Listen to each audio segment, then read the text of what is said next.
Ayan, let's start. Good morning. Nakapag-pray na ba tayo kanina? Hindi pa. Wala pa? Or nag-pray na kayo kanina? Kanina. Oo. Hindi to Bible study ah. Tayo before we start. Maraming Diyos, salamat po sa araw na to. Thank you for this opportunity. Thank you for this day, Panginoon, na dinala mo kami ng safe na para sa event na to, sa Simple Mastermind. Daway kami po yung gabayan. Give us wisdom, Panginoon, sa maghapon na to na aming activity. Salamat po, Panginoon. Lahat ito ay tinataas namin, pinagpapasalamat namin sa iyo.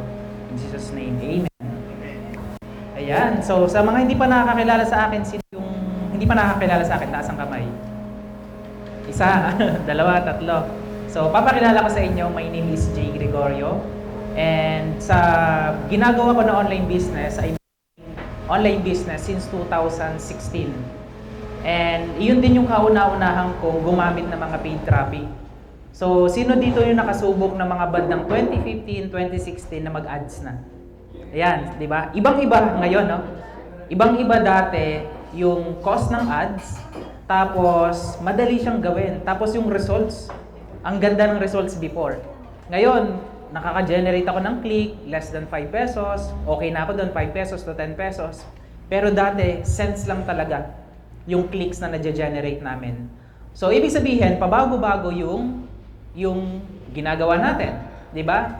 As a digital marketer, media buyer, Facebook advertiser, importante na willing tayo to adjust and adapt sa mga changes na nagbabago. So ngayon, ang pag-uusapan natin is not about technical. So magpo-focus muna tayo about the basic. So back to basic tayo. Ang topic na pag-uusapan natin is about the core concept of traffic. Ayan. Traffic means, hindi ito yung traffic na bumiyahe tayo kanina sa Commonwealth. Traffic, alam naman natin yan. Yan yung mga tao pumupunta doon sa website natin, Shopify store natin, landing page natin, or yung mga tao pumupunta doon sa mga pages natin. So, kung walang traffic sa business kasi na ginagawa natin, ito kasi yung yung lifeblood ng business natin.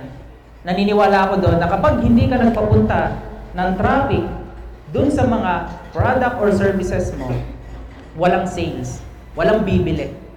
So kaya importante na ma-identify natin ano ba yung mga type of traffic, saan ba ito makukuha, paano ba natin yan makukonvert into a sales. Okay? So ito din yung ito din yung concept ng sa business ko, lagi kong tinuturo na ang business is parang sasakyan. So ang sasakyan, di ba ito yung sasakyan, drawing natin. Ayan, magdodrawing tayo ng sasakyan. Ito yung gulong. Ayan, ito yung salamin. Ayan yung pintuan. Yung sasakyan is magsisilbing product or services. Okay, sino dito yung ino-offer is product? Taas ang kamay. Okay, product. Yung services, nag-offer ka ng services, may agency ka. Ganon. Yung iba, wala. Walang product or nag-handle lang kayo ng product ng ibang tao. Merong ganon. Pero, all in all, lahat pa rin is meron tayong product or services na ino-offer. Kasi kung wala, baka ibang business na yan. Ibang business na yan. So, product and services, ito yung sasakyan. Ngayon, yung engine naman yan, yung makina nito, is yung marketing engine. Engine means, iyan yung system in place na meron tayo. Systems is nakadepende yan kung paano mo i-operate yung business mo. Kung gumagamit ka ng mga team, mga tao, or gumagamit ka ng website, Shopify store, landing page, kung ano pa man yan, iyon yung nagsisilbing engine. Ngayon, yung engine, sasakyan, tatakbo lang yan kung lalagyan natin siya ng fuel. So that's traffic. So magiging main focus natin sa topic ko is about the fuel. And ito yung traffic. Marketing, I have a training about dyan. Creation of product creation, services creation, meron din akong training doon. Pero pinaka-focus natin is, paano tayo magdadrive ng traffic? Mamaya din, sa other speaker, pag-uusapan din natin yan. Ngayon, pwede naman dito. Ayan. So, pag-uusapan natin, yung dalawang type of traffic. Una is the inbound.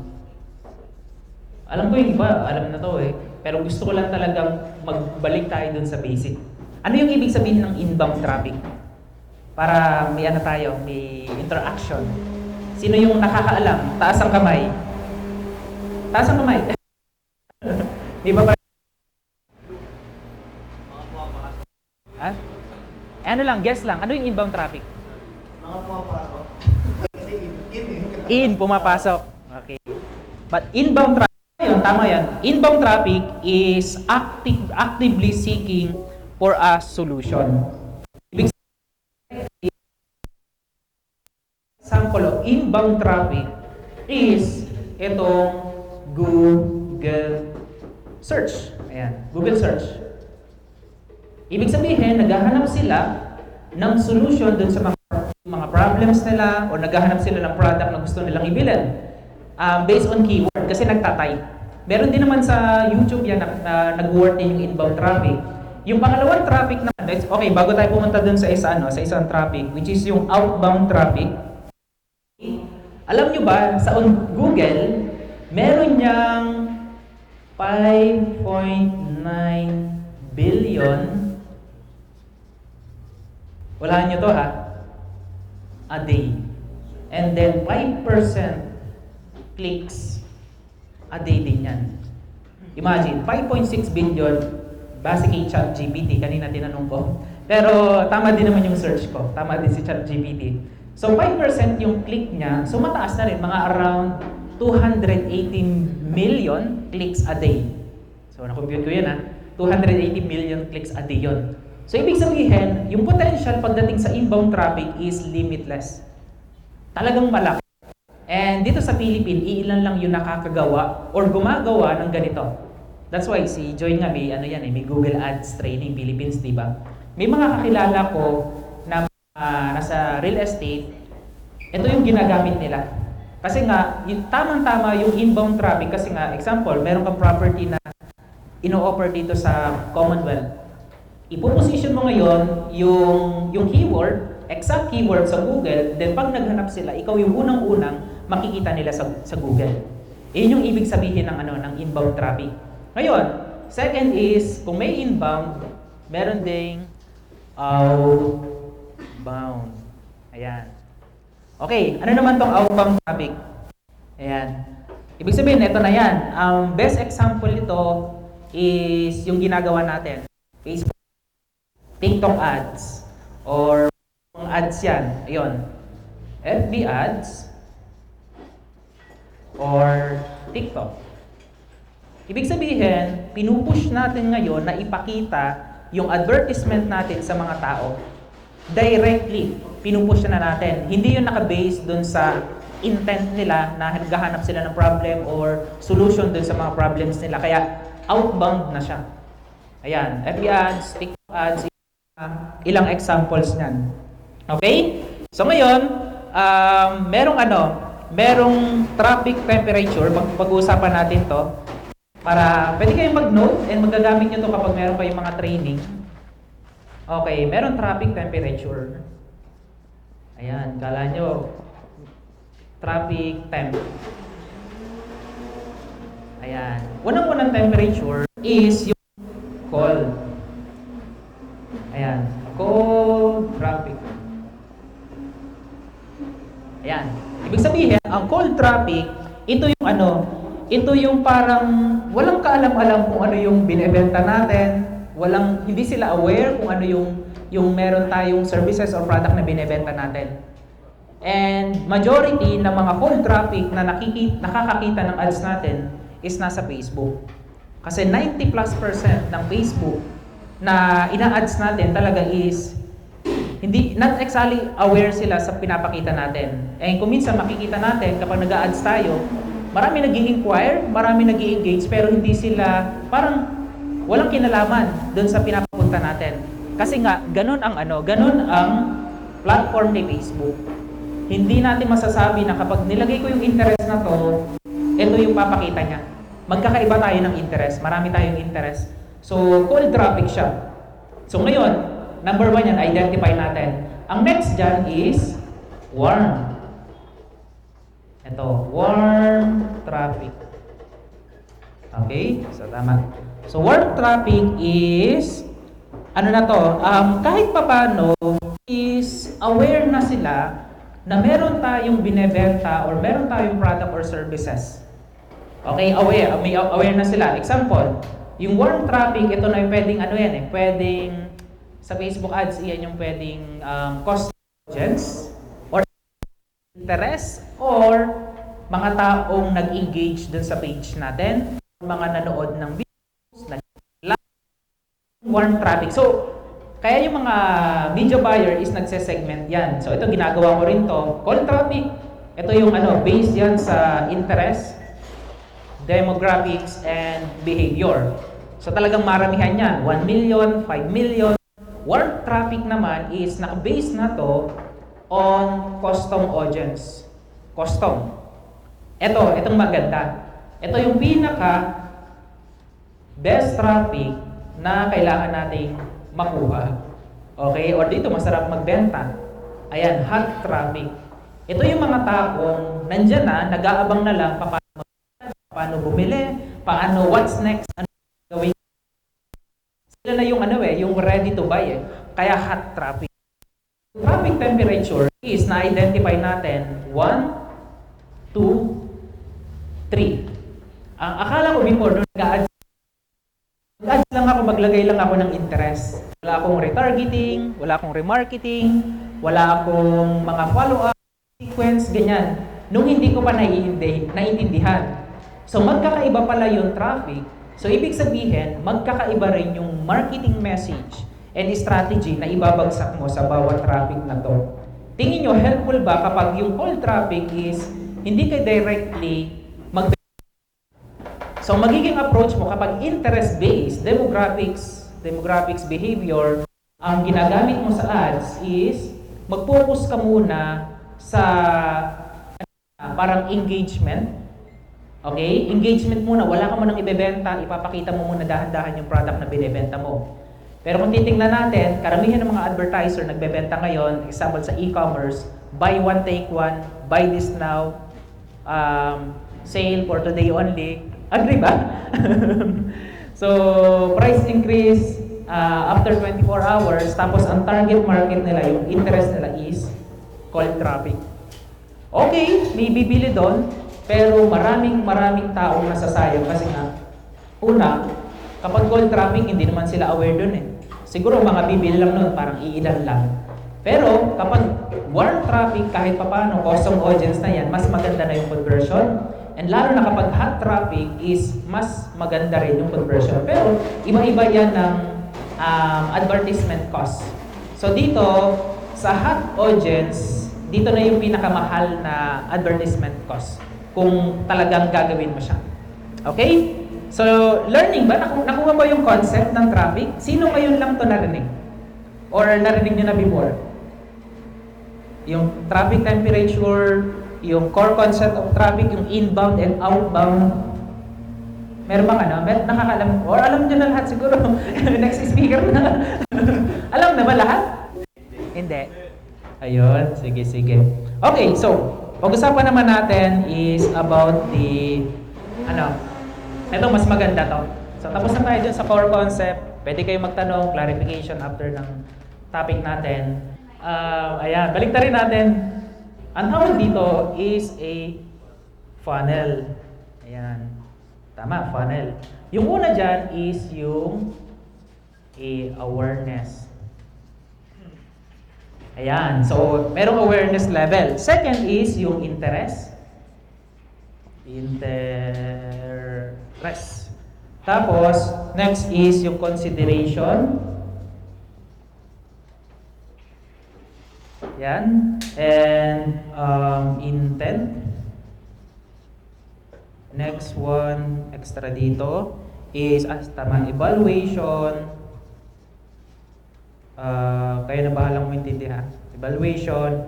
And then dito na yung conversion, yung pag-purchase. Okay, kung i-relate natin to dun sa napag-usapan natin kanina na core concept of traffic is nag-focus muna tayo dun sa cold audience, di ba? Para maipakita natin sa mga tao na meron kang binebenta na produkto. Kasi kung di mo ma-aware sila sa binebenta mo, wala namang bibili. So, ang pinaka main goal ng funnel is awareness. Hindi kayo pwedeng, okay, hindi ko naman sinasabi na hindi mali ang ginagawa ng iba na directly mag-add sila ng, ayan, buy one, take one. Di ba? Walang masama doon, pero kung ito yung approach mo na gagawin, mas masasala mo ngayon yung mga tamang tao. So mag-a-ads ka na ngayon ng buy one, take one sa mga tao or sa mga audience na may potential na bilhin yung ino-offer mo. Okay, interest naman, ayan yung interest na pwede na to, nasa warm na to. Ayan, nasa warm level na yan. Awareness, call traffic, consideration. Kaya kung mapapansin nyo sa ads, di ba pag mag-create tayo ng ads, merong brand awareness, yung unang-una, reach, and then, ano yung katabi ng reach? Sa ads manager? Hindi, sa ano yun eh, sa consideration, di ba? Di ba?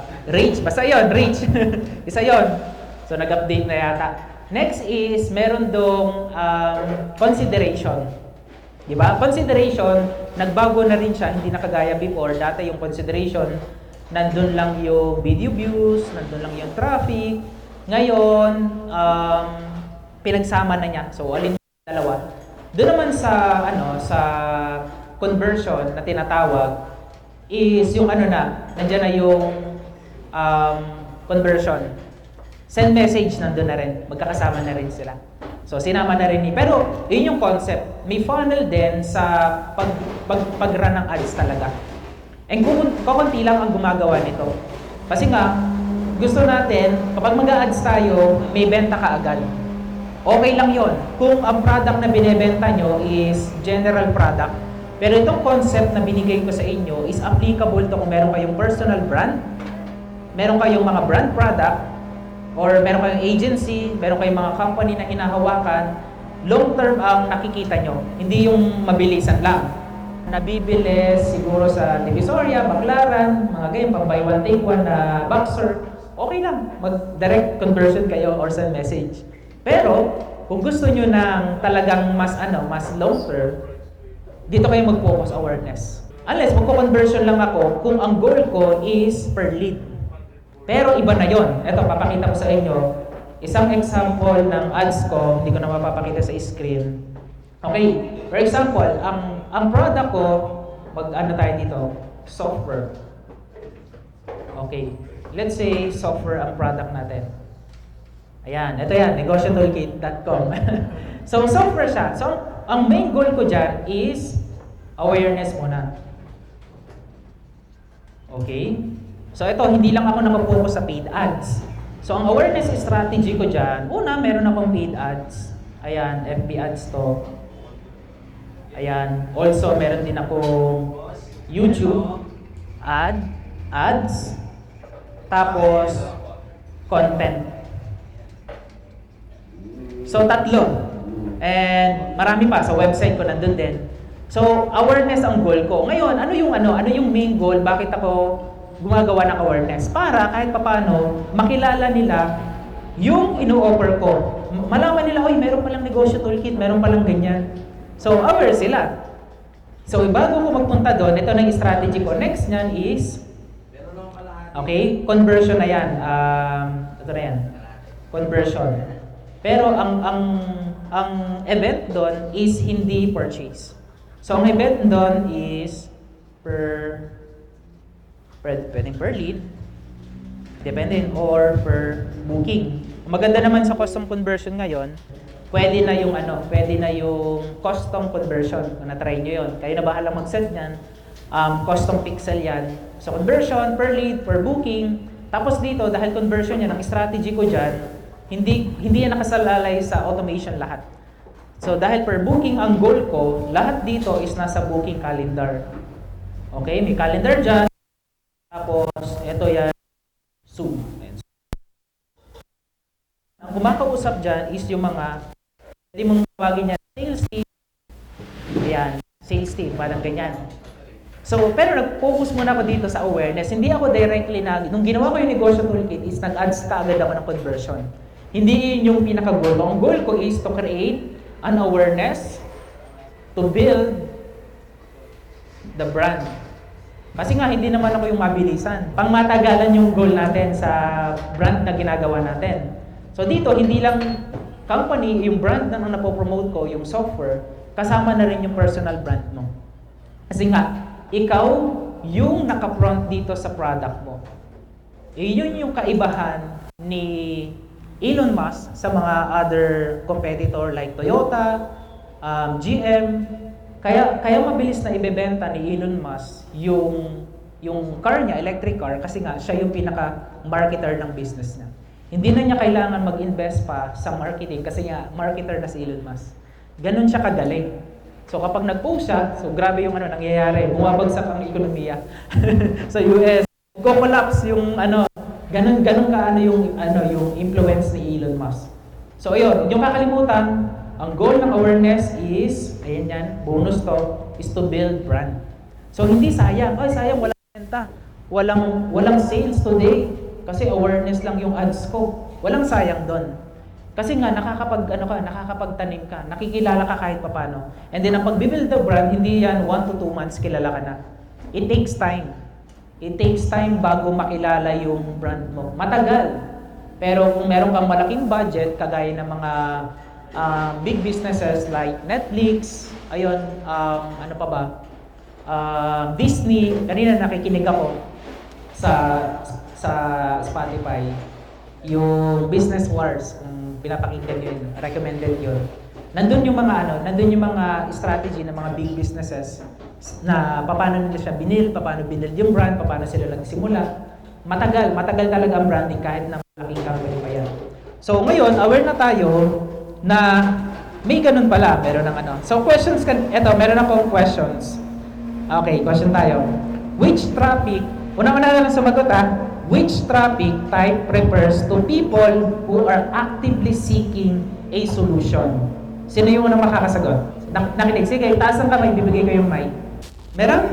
Napag-usapan natin kanina yun, unang-una. Si LSR. Inbound. Okay, so tama. So dahil tama ka, ang price natin is a 6 months free trial of Negosyo Toolkit. With a free hoodie. Ipapadala ko sa address mo. Di ba? So yun. Wala na tayong pa-price. Okay. So ngayon, klaro sa inyo yung core concept, nakakuha ng idea? Okay, good. So before and ganito. When it comes on building a business, alam natin yung traffic, alam natin yung ginagawa natin, pero ang pinaka-importante pa rin para sa akin, kahit magaling ka mag-ads, kailangan mo pa rin mag-set ng goal. Hindi ito goal setting So, ito yung goal. Ito yung para sa akin, specialized skills as a digital marketer. Kapag alam mo yung numbers mo, okay, makakapunta ka dun sa gusto mong puntahan. Lahat naman ng ginagawa natin is, pwede i-calculate yan. Numbers game lang yan. Di ba? And, ano yung pinaka-most important type of goal na kailangan nating matrack in our business? Services, product, or kung ano man yung binebenta mo. Ano yung pinaka-importante? Sales? Tama. Meron pa? Conversion? Meron pa? Profit? ROI? Tama ba yun? ROI. So, ROI. Tama. Yung muna natin kailangan i-track. Meron bang return of investment? Kasi wala namang babalik dun sa ads mo, wag mo nang ituloy. Diba? Ito yon, yung conversion per lead, per send message is secondary na lang yon. Pero kailangan nating ma-identify yung pinaka-end results talaga, which is yung ROI.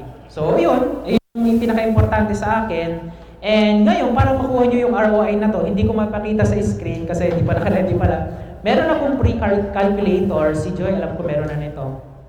So, isa-send ko to dun sa GC natin. So, ang pre-calculator na to is, ito yung ginagamit ko every time meron akong kausap na client. For example, ang client ko, okay, ganito. Ang una kong tanong sa kanya, hindi magkano kikitain. Hindi yon. Magkano ang marketing budget mo ngayong buwan? Tapos, automatically, kapag nilagay namin, let's say, okay, willing ako to invest 100,000 per month sa marketing budget ko. Doon ngayon nakasalalay sa marketing budget niya kung magkano yung magiging ROI niya ngayong buwan. Before namin i-run yung ads, computed na yon. Computed na yon. Pero hindi guarantee na yun talaga ang kikitain mo. Kasi nga, ang ginawa natin is nag-set tayo ng goal. Set a goal. Hindi ikaw yung advertiser na umaasa kay Mark Zuckerberg na bibigyan ka ng ROI at bibigyan ka ng benta. Kailangan nating mag-set ng goal. Kung meron tayong gustong makuha, kung meron tayong gustong ma-achieve, you need to set a goal. Yun yung pinaka-importante para sa akin as a digital marketer. Specialized skills to, direct to the point, meron namang pre-calculator, maraming resources, lahat ng kailangan, kahit digital product, e-commerce, mga landing page, sales funnel, kahit na yung calculator ng lifestyle business mo, nandito lahat sa pre-calculator na to. So siguro kung meron pa tayong free time mamaya, pwede kong ipakita dito sa screen, mukhang malaki naman to. Susumda lang natin. But that's it. Iyon yung short topic ko. Hopefully nakakuha kayo ng value, nakakuha kayo ng tips. Paano nyo siya i-apply at magamit nyo to sa journey nyo as a media buyer and Facebook ads advertiser. Ayun, thank you so much. Pwede na ba mag-Q&A or mamaya na? Or meron tayong breakout room. Sige, ipipindutin ko lang yung Zoom, magbe-breakout tayo. Yung iba mapupunta sa bahay nyo. Mag-teleport. Hello, pala po din si sir. Alright, so dito to ba? Yes. Alright, so before tayo mag-proceed sa activity na next natin, mag-ano muna tayo, mag-Q&A muna tayo at least 5 minutes. Sino may question dito about regarding sa sir? Any questions? Any question? Ako, hindi na ako mahiya. Sige, balik May na. question na ako dito sa Sige. sa panel. Ayan. And hypothetical question lang. Sure. Kunyari, meron ka 100 pesos. Pesos. Oo, hypothetical lang. Tapos, meron ka ng previous data na nakapag-grad ka na ng ads. Tapos, kailangan yung 100 pesos i-allocate yung budget for 2 months. Ilang percent ng budget yung mapupunta sa awareness? Ilang percent yung... Yung 100 pesos is a day or all in? Ano lang yun? Hypothetical niya, 100,000. Okay, 100,000, hindi 100 pesos. Kasi kung 100 pesos, no need na. Maliit yung data. Ano lang yun, mga 10 clicks lang yun. So, paano mo siya i-allocate yung budget? Okay, so kung 100,000, okay, ako, ganito, i-divide ko, yung 40% is i-allocate ko para sa conversion. And then yung 60% is i-allocate ko for creating awareness and ayun pa, yung pababa, yung intent. Ang pinaka-goal kasi, kailangan mas malaki yung budget natin sa conversion. So kung 100,000 yan, 40,000 naka-allocate sa conversion ads. Depende sa i-ano mo, kung per lead, per sale, per purchase, kung ano man yan, send message. Pero yung awareness, mas maliit lang. Hindi naman kailangan malaki. But at least, hindi mas malaki yung awareness budget mo kasi nga, awareness pa lang yan eh. So parang naka-divide siya. So nasa sa'yo yun, kung 50%, walang problema. Pero ako kasi, 40% ng kinikita ko sa business ko is ina-allocate ko talaga para ibalik sa business. So, yun lang yung rule ko. Yung 60%, ano na yan, kung saan-saan man, kung saan natin kakailanganin. Pero 40% ng net na pumapasok sa business ko is naka-allocate para sa business. So, sa akin, pwede mo. Ayun, sino kumita sa akin? Yung kunwari sa budget allocation ng called webinar. Sige, ito na lang. Budget allocation. Okay, sige ulit. Budget allocation for called webinar. Magkano yung budget mo? Same lang din sa kanila. But if Okay, madali na yon. 100,000, di ba? 40% para sa purchase or conversion. So 60, so 30 and 30. Ito na yung awareness.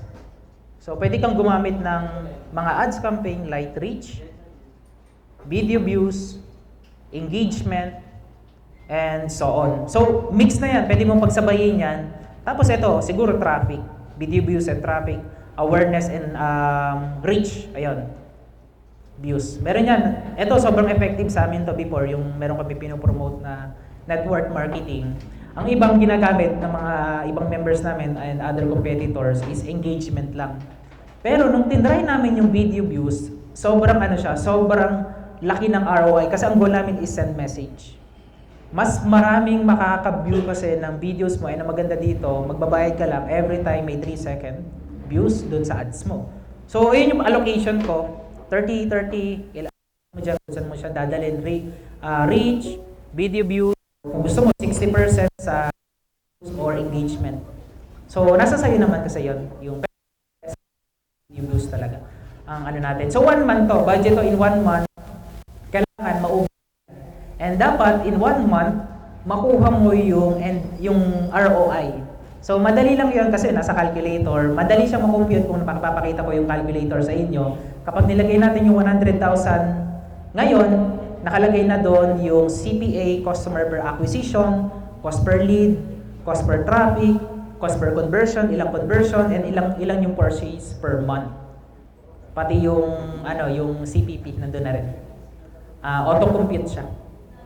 Alright? Ito, yung 100K. Oh, kung ito yung budget na inalat mo. Sabay-sabay siya. Pero pwede ka mag-start dito, warm up muna sa awareness. Siguro after 2 to 3 days, 1 week, start mo na yung purchase. Kasi nandito, may enough data na. Alright? Alright, thank you. So, sino pa yung may question? Sige, si Mami na lang. Sir, mapaglalan po ba ng ads? Kailangan kasi parang di ba tinutulong sa amin sa panel, balik 3 beses po ba talaga dapat kami maglalan ng ads para sa Ayun, ano po yung binebenta nyo? Actually, wala naman. Kumbaga sa service, sabihin natin service. Service, pwede. Pwede siya. Kailangan siyang tatlong Oo. tatlong brand talaga. Pwede siya. Paano po pag-product? Tatlong brand po ba siya? Brand ba siya? Brand Oo, product? brand. Pwede mo siyang gawin, pwede mo siyang i-apply. Pero kung sabi ko nga, kung ang brand ay yung product na binebenta mo is buy one take one na boxer, hindi na. So, kailangan Yung mga parang viral item lang na mabilis mawala, no need na yung ganong approach. Pero kung matagal yung approach mo, ganun, mag-ano ka, mangangampanya ka muna bago ka magbenta. Yun. So, applicable siya sa mga talaga, brands, services, ayun. Alright, thank you. Siya na, bro. Josh. The Josh. Hi, Jay. Nabanggit mo kanina na since 2016, Mm-mm. ilalagay lang sa mga social media or sa Google search. Madali na lang yung ka-result agad. Sa ngayon, acknowledgement na maraming competitors, so mahirap makapag-convert agad. In what way na sa mga nagsisimula pa lang, paano ano yung magandang approach na strategy na makapag-profit, makapag-gain agad ng ROI kahit maliit na budget papunta sa parating? Okay, sige, sagating. Okay, so assume natin na yung binebenta mo is brand and assume natin na own mo yung brand. Okay, then nagsisimula ka pa lang. Ngayon, kung titingnan kasi natin, ito yung budget mo, let's say hindi 100K, 10,000. Okay na ba yun? 10,000 or hindi pa kaya? Per month? Pwede na. Okay, 10,000 per month. Ngayon, kapag nilagay mo dun sa calculator, ma-identify mo na ito lang pala yung kaya kong ma-reach and ito lang pala yung number of sales na mabibenta ko. So ngayon, hindi lang talaga nakasalalay sa ads yung benta natin, yung sales natin. So, pababa, tingnan mo, yung mga tao bang kumakausap sa mga leads na to is, ilan yung conversion rate na tinatawag. So, every time meron silang 10 tinatawagan, ilang tao yung nabebentahan nila. Every time na meron silang 100 people na nakaka-chat, ilan yung naku-close nila. So once na na-identify mo, ay medyo mababa, 3% lang, siguro kailangan natin itong improve up to 15%. So doon na tataas ngayon yung profit mo and revenue ng ROI mo. So hindi na to nakasalalay sa ads. So ang una mong goal is, start sa low budget, tama yon. Then, improve mo yung back-end sales mo. Sales teams mo, depende pa sa strategy na meron ka, yung tumatawag sa kanila, yung nagchat-chat sa kanila, and also mapapataas mo rin yung tinatawag na customer lifetime value if meron ka pang other products na binebenta sa kanila. So yun yung mga upsell, recommendation na tinatawag. So maraming way para kumita ka talaga. So kailangan mo lang talaga ma-identify sa una kung yung 10,000 mo saan naabot yon. Tapos kapag nakuha mo na yung number, kung 10,000 mo ROI naman, so dahan-dahan kang mag-double ng budget or mag-increase ka every month. So gradual lang para hindi ka naman talo. Ayun. Si Brother Arvin. Coach, tanong ka lang. Like, yung 40% na budget sa purchase, different campaigns ba yun? Like, Oh. marami ba yun? Depende yung pwede mo yung i-divide kasi kung 40%, 40,000. So, it's like, hindi siya sa isang campaign lang for the whole month. So, Oo. parang naka-segment siya na Pwede. post kayo na- Example, custom audience, di ba?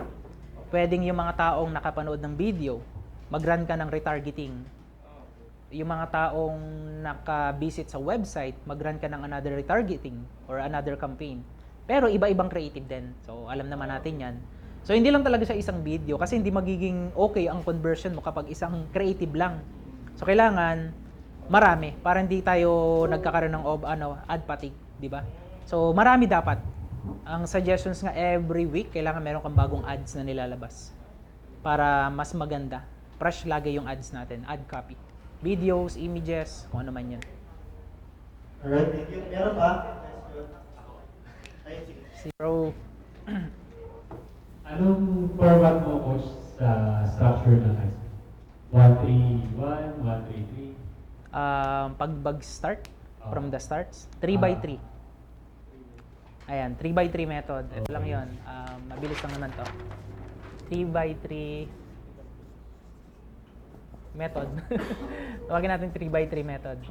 So, ang 3x3 method, ito yung una, di ba, yung ating objective. Tapos, meron niyang yan, mukhang networking na naman to ad set, ayan, ad set, lagyan 1, pang makita sa video bibilog-bilog tayo, ad set 2, ad set 3. So una, ito na yung 3. Ngayon dito, meron pa yung another 3. So, bilugin na lang natin. 1, 2, 3. 1, 2, and 3. Yung ad set na to, ang ginagawa ko dito, iba-ibang approach ng targeting.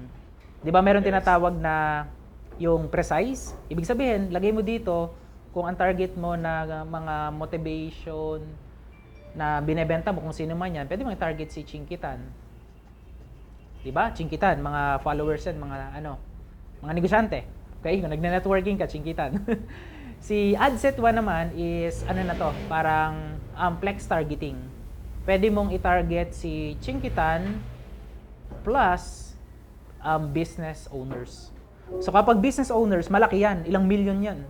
So magmi-mix na yun, Chinkitan, mga 1 million audience yan. So mga 3. Naka-end. Oo, total. Chinky and business. Mix yon. So flex targeting. So dito, tawag dito is precise. Dito naman sa AdSet 3 is yung broad. So ngayon, ito na yung Ngayon dito, tatlo. Ito naman ad copy na yan, di ba? Pwede itong video, images, carousel, or video ulit. Then ngayon, ang gagawin ko dyan, hindi ako gagawa ng siyam na creative. Kasi it takes time. 3 creative lang. Video, image, or video ulit, or text lang. Same ad copy, iraran ko yan sa sabay-sabay.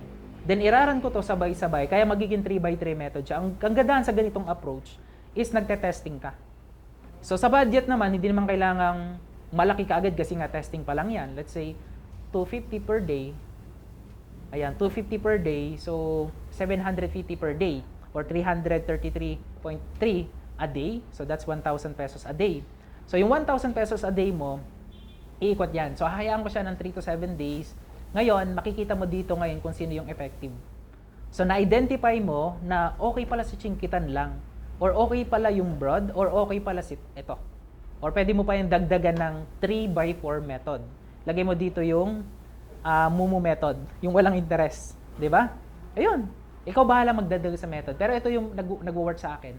Pwede mong i-test instead of broad audience, kasi broad na rin to para sa akin eh. No targeting, kung gusto mong malaman yon.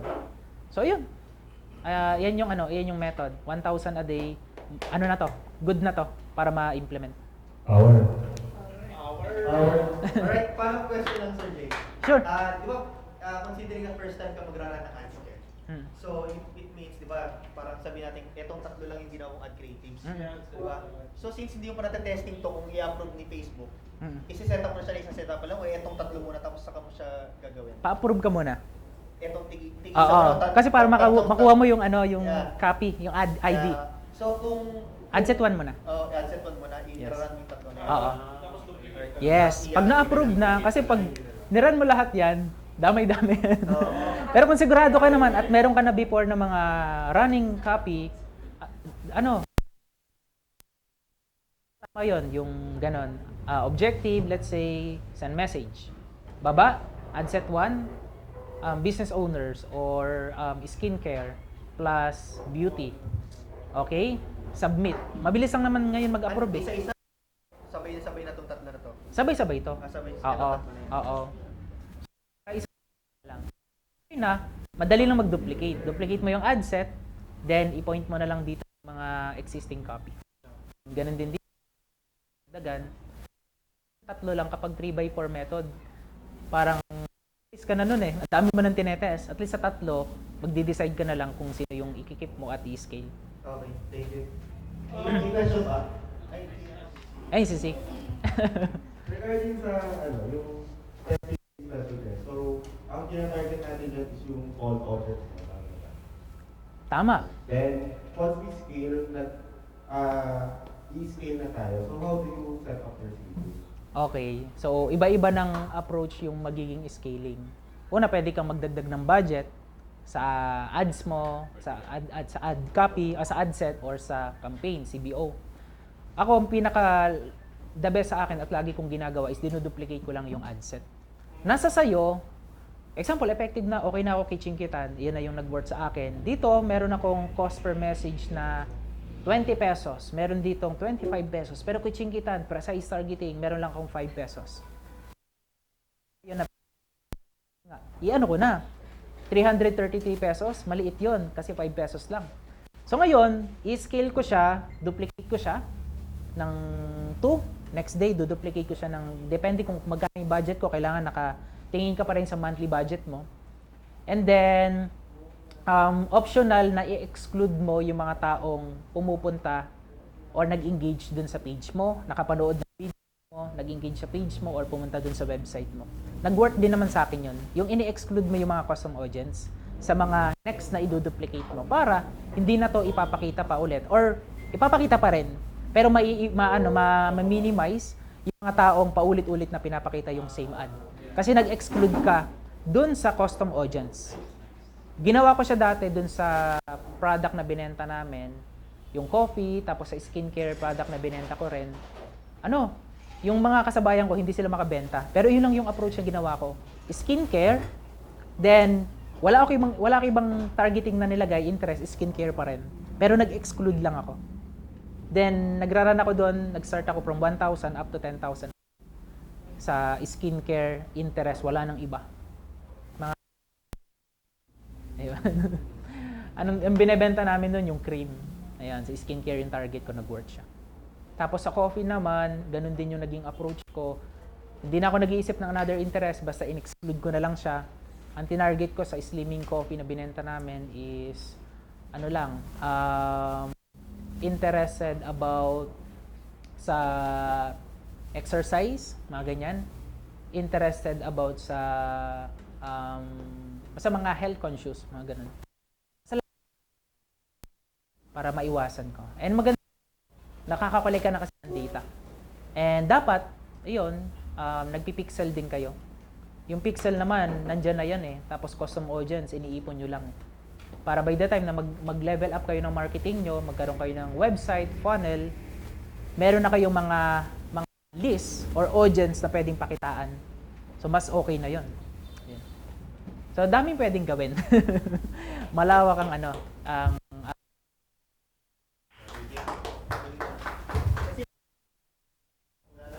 okay na. Ako may tanong. Kaya na. Last na. Saan ba yun? Hanapin ko na. Yung sa may... Ito. Ayan. Kamantalay na natin to. Neto, is di ba sa awareness tapos conversion? At pag sinabi mo awareness, ito yung mga engagement and traffic lang, hindi ito yung sales conversion. Tapos dito ka lang mag-conversion campaign. So ang tinatanong ko about sa campaign. Oo. Sa awareness, pwedeng maging conversion or send message yung awareness. Pwede naman. Then sa conversion mo, same campaign, objective, pero yung conversion ads mo is custom audience na. Okay. Pwede naman. Kasi pinapakita pa rin naman sa tao yan. Yun nga lang, ang ginawa mo is nag-start ka dun sa intent. So, hindi ka nagsimula from awareness. Isa rin yun sa mga strategy na pwede nyo gawin. From intent level, dun sa gitna, nakita mo yung funnel. Balikan natin to. Ayan.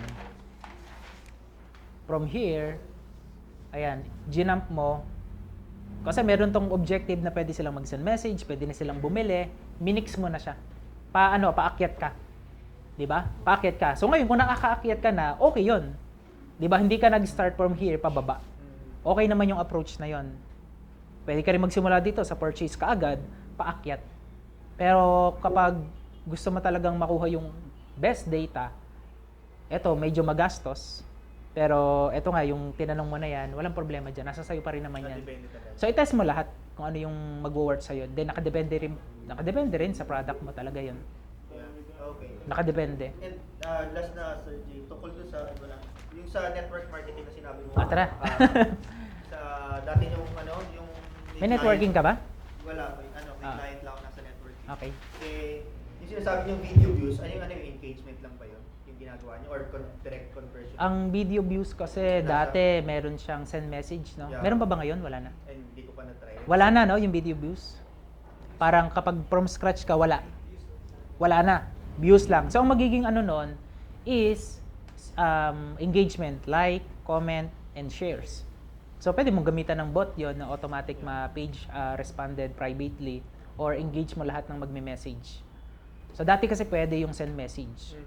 Pero kapag views kasi, lalo na kapag ang video views mo or yung ad copy mo is kakaiba, mukhang magba-viral, maganda yung pagkakagawa, okay yung video views. Pero kung ang goal mo, send message lang, send message ka na lang. Ayun. So, karamihan ngayon ang ginagawa, send message sa mga nasa network marketing na nakikita ko. Oo. Send message, tapos manual. Pero ako, iba yung ginagawa namin. Hindi send message, conversion. Alright. Sa pag-monitor ng mga ad creatives, di ba sabi mo weekly gumagawa ka ng ad creatives? Parang meron ka bang monitoring sheet para ma-monitor yun? Kasi, di ba, pwede ba yun? For example, di ba meron kang ad creatives 1, 2, 3, 4, sabihin 5. Tapos meron kang, siyempre, let's say, 3 ad set.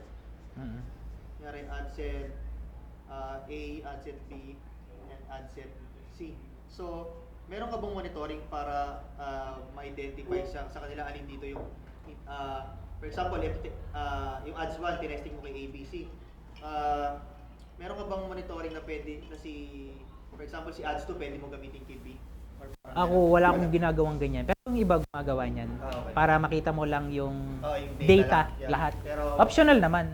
Pero kung alam mo na itong ad copy is winning to, ikikip ko yan. Ang goal kasi ng paggawa ng mga ads is hanggat hindi mo nakukuha yung pinaka-best ads mo, gumawa ka. Yeah. Pero pag okay na, ikip mo na lang. Then yung tumataas na yung send message natin, tumataas na yung cost. Baka it's time to create new ad copy. Pero merong mga nag-ads ako nakikita na 1 year na, still yung pa rin yung nakaraan na ads.